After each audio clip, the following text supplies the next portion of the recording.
Hello guys, मैं हूं आपका होस्ट अमित और आज मैं लेके आया हूं एक नए वेब सीरीज का रिव्यू। पिछले बार मैंने स्कैम 1992 का रिव्यू किया था जिसमें एक स्कैमर था, पर आज मैं जिस वेब सीरीज के बारे में रिव्यू करने जा रहा हूं इसमें तीन स्कैमर हैं और इस वेब सीरीज का नाम है बैड बॉय बिलियनर्स इंडिया, जो कि विजय माल्या, नीरव मोदी और सुब्रता रॉय जैसे स्कैमर्स के ऊपर बेस है।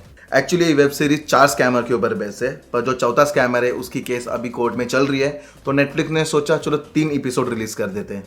और इनकी स्टोरी जानने के बाद तुम सोचोगे साला बैंकिंग गद्दारों को लोन देती कैसी है, क्योंकि मैं अगर किसी काम के लिए बैंक पर जाऊं तो सालों के सबसे ज्यादा तो लंच टाइम चलते रहते, वरना सालों के सर्वर डाउन होते रहते, और कभी कभी इनके स्पॉट बॉय को साला बावासीर भी हुआ रहता है। साला ऐसा रीजन मुझे ही हर वक्त क्यों मिलता है।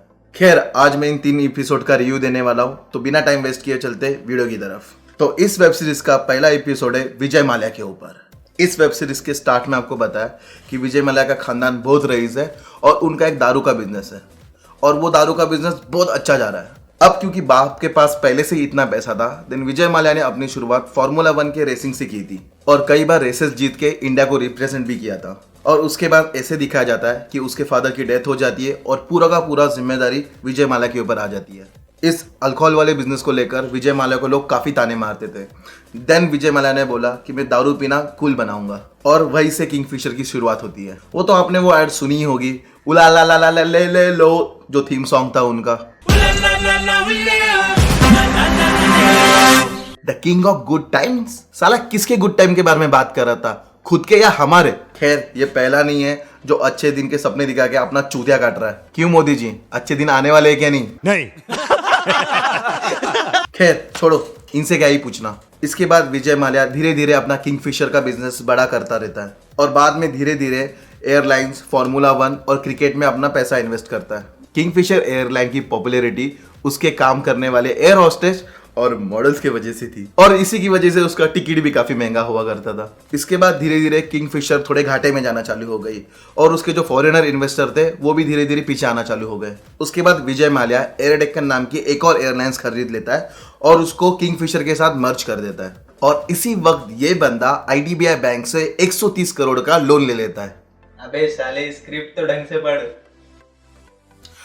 1300 करोड़ का लोन ले लेता है। उसके बाद ऐसा दिखाया गया है कि विजय माल्या इतने घाटे में होता है कि पेट्रोलियम कंपनी उसको फ्यूल देने के लिए भी रेडी नहीं होती। कंपनी इतनी डूब जाती है कि उनके एम्प्लॉय को 3-3, 6-6 महीना पेमेंट भी नहीं दी जाती थी, और उसके बाद लोन चुकाने की बारी आ जाती है और विजय माल्या से पैसे मांगे जाते हैं। देन साला ये अपना बोरा बिस्तरा बांध के लंदन भाग जाता है। तो ओवरऑल अगर मैं इस पूरे एपिसोड के बारे में बात करूं तो नेटफ्लिक्स वालों ने विजय माल्या का कैलेंडर शूट तो बिल्कुल भी नहीं दिखाया, तो ये तो दिखाना चाहिए था, पर चलो ठीक है, ये पूरा का पूरा एपिसोड व्हाइट वॉश था। और तो और इसके बेटे ने दीपिका पादुकोण को डेट किया था, वो भी नहीं दिखाया, और इस खुद भाई साहब ने इतने बड़े कांड किए थे वो भी नहीं दिखाया। बस उसके साथ जो बुरा हुआ है वही दिखाया गया है, जिसको देख के तुम्हें लगेगा यार इस भाई के साथ बहुत बुरा हुआ है, पर ऐसा कुछ नहीं है। नेटफ्लिक्स वालों ने कुछ चीजें रिवील करनी चाहिए थी रिसर्च करके, जो उन्होंने नहीं की। तो अब अगला एपिसोड है नीरव मोदी पर। मतलब जहां पे भी स्कैम हो वहां पे मोदी होना जरूरी है। मजा आया। अरे अरे, तुम मत इतना खुश हो, मैं तुम्हारे साइड से भी नहीं हूं। खत्म। Bye bye, tata, goodbye, गया। ठीक है, अब बहुत हुआ, अब मुद्दे की बात करते हैं। इस एपिसोड के स्टार्टिंग में बताया गया है कि नीरव मोदी एक ज्वेलरी के फैमिली से बिलोंग करते हैं। करते इतनी इज्जत?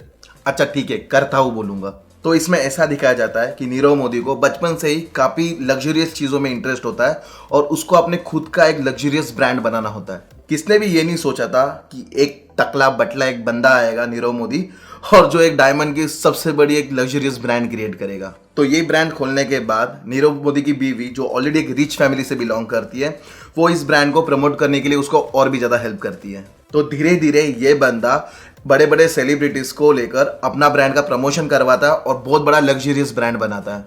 इसके बाद ऐसा दिखाया गया है कि नीरव मोदी बहुत अच्छा बंदा दिखाया और उसके अपने एम्प्लॉय के साथ रिलेशन भी बहुत अच्छा दिखाया गया है। मतलब ये बंदा अपने सारे काम टाइम टू टाइम करता है और इस बंदे से किसी को प्रॉब्लम ही नहीं होती। इसके बाद इन्होंने पंजाब नेशनल बैंक का स्कैम दिखाया, जिसमें ये बंदा पंजाब नेशनल बैंक से 1300 करोड़ का लोन लेता है। अबे वो 1300 विजय माल्या का था, इसका देख। अच्छा, ये 13,400 करोड़ का लोन लेता है। इस डॉक्यूमेंट्री में PMB के कुछ एम्प्लॉय को भी दिखाया गया है जो ये फ्रॉड में इन्वॉल्व थे। फिर इसके बाद मीडिया नीरव मोदी के पीछे लग जाती है, जो कि इस बंदे को पहले से ही पता रहता है क्योंकि इसने एक्चुअली इतना बड़ा स्कैम किया है। तो बंदा भाग जाता है। सबसे पहले बंदा दुबई जाता है, उसके बाद ये बंदा दुबई से लंदन जाता है, जो आजकल स्कैमर्स का घर माना जाता है। तो इसमें ऐसा दिखाया गया है कि नीरव मोदी के एम्प्लॉय बोलते हैं कि भाई नीरव मोदी ऐसा कुछ कर ही नहीं सकता, वो बहुत अच्छा इंसान है। मतलब साला एम्प्लॉय हो तो ऐसे हो, वरना हमारे देखो दिखाना लगाना दिखाना। तो थर्ड एपिसोड की स्टोरी एक ऐसे स्कैमर पे जिसको हम लोग कह सकते हैं रिवर्स रॉबिनहुड। रॉबिनहुड गरीबों को देता था, ये साला गरीबों की लेता था। तो ये स्टोरी कहाँ पे तुम्हें जानी पहचानी सी लगेगी। हाँ, ये स्टोरी तुम्हें हेरा फेरी की याद दिलाएगी, जिसमें अनुराधा लोगों से पैसा लेती थी और उसको डबल करने का वादा करती थी और उसके बाद भाग जाती थी। तो यही कांड सुब्रता रॉय ने किया। ये ऐसे ही गरीबों को बोलता था कि तुम 5, 10, 15 रुपए सेव करके मुझे दो और मैं 3 साल के बाद तुम्हें डबल करके दूंगा। 25 दिन में पैसा डबल। 25 दिन में पैसा डबल। तो सुब्रता रॉय ने स्टार्टिंग में लोगों से जो पैसे लिए थे वो रिटर्न किए, तो इससे एक ट्रस्ट बिल्ड हुआ। तो इसके बाद लोगों ने इसको इतना पैसा दिया कि ये बंदा उस पैसे को डबल नहीं कर पाया। फिर जितने पैसे आए थे उतने पैसे लेके ये बंदा अनुराधा जी से भाग गया। तो मतलब तुम्हें अगर रियल लाइफ हेरा फेरी देखनी है देन ये बैड बॉय बिलियनर्स का एपिसोड 3 सबसे सही है। अगर मैं पूरी वेब सीरीज की बात करूं तो नेटफ्लिक्स वालों ने ये पूरी वेब सीरीज मजाक में बनाई है, क्योंकि ये सारी की सारी इन्फॉर्मेशन आपको गूगल और यूट्यूब में भी मिल जाएगी।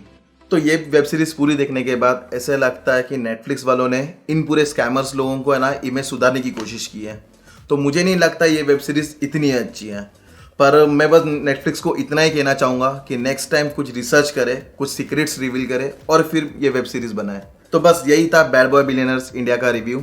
मुझे जो सही लगा वो मैंने आपको बता दिया। अभी आपकी मर्जी, आपको देखना है तो देखो, बट जाते जाते इस वीडियो को लाइक करो, शेयर करो और सब्सक्राइब करो। मुझे भी जाना है किसी बैंक के पास लोन लेने के लिए, क्योंकि सब्सक्राइबर तो बढ़ नहीं रहे, व्यूज़ भी नहीं कर रहे हो, तुम लोग लाइक भी नहीं कर रहे हो, शेयर भी नहीं कर रहे हो, कैसे पैसा कमाऊंगा मैं। बाय।